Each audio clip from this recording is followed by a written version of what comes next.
तो महाराज आपके शरीर में स्थूल वस्तु अंदर जाती है।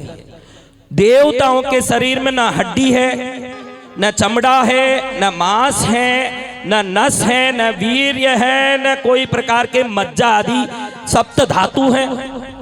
तो ये आपके पदार्थ को कैसे खाएंगे? अब देवताओं के फोटो देखे हो तो कैलेंडर में कृष्ण के पीछे, राम के पीछे, गणपति के, शिव के पीछे एक रोशनी दिखाई हुई है।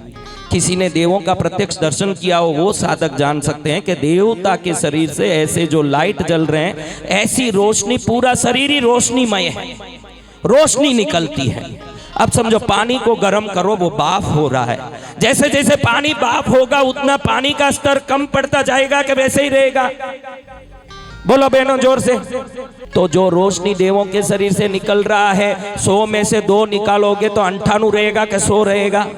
तो देवों के शरीर से ये जो प्रकाश निकल रहा है, ये पूरा निकल जाए उस समय देवों की आयु समाप्त हो जाती है, उनकी भी आयु खत्म हो जाती है। कितने ब्रह्मा अब तक हुए?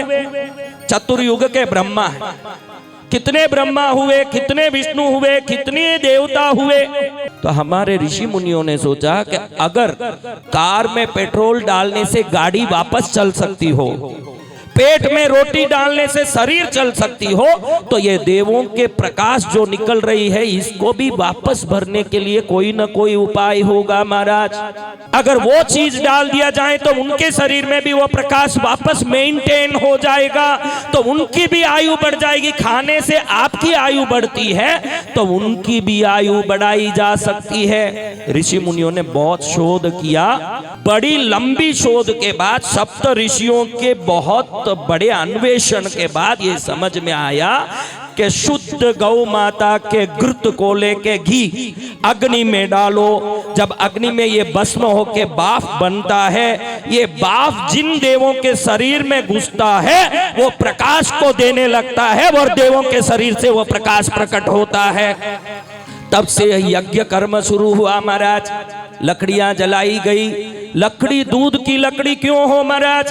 तभी वो घी का बाफ देवों में प्रकाश बनता। यज्ञ करो तो ध्यान रखना, लकड़ी दूध की होनी, आम की होनी, चीकू की होनी, सीताफल की होनी। जिस लकड़ी को काटो उसमें से दूध निकले वही समिधा बन सकती है महाराज। कुछ भी उठा के लाके अंदर डाल दिया, दोष के भागी बनो। अब उसमें घी डालें। देवों में शंका हुआ कि देवता तो जगह जगह है, ब्रह्ममंडल में, ब्रह्मलोक में ब्रह्मदेव, कैलाश में महादेव, वैकुंठ में विष्णु, इन सबको ये शक्ति पहुंचाएगा कौन? तो अग्नि से जला के ही बाफ हो रहा है। तो सब देवताओं ने अग्नि को प्रार्थना की कि हे अग्निदेव, जिनका नाम लिया जाए ओम गणपतये, उनको आप ये शक्ति पहुंचाया करो। अग्नि ने बोला मैं यहाँ यज्ञ चल रहा वहां खड़ा हूँ, पहुंचाने जाऊंगा तो आहुति कौन लेगा? अरे अग्निदेव, आपके तेज को और कोई नहीं झेल सकता, आपको ही इसका कोई निदान निकालना पड़ेगा। अग्निदेव ने कहा ठीक है, आपने इतना बोला तो धर्म रक्षा के लिए, देवों की आयु वृद्धि के लिए मैं एक काम करूंगा। मेरी पहली पत्नी स्वाहा देवों को आहुति पहुंचाएगी। जब भी आप कोई भी देव का नाम लेके पीछे मेरा पत्नी का नाम लोगे तो मेरी पत्नी समझ जाएगी कि इस देव को वो शक्ति पहुंचाना है। तो ओम गणपतये स्वाहा, गणपति को पहुंचाना है। ये स्वाहा अग्निदेव की पत्नी है महाराज। फिर स्वदा देवी कौन है?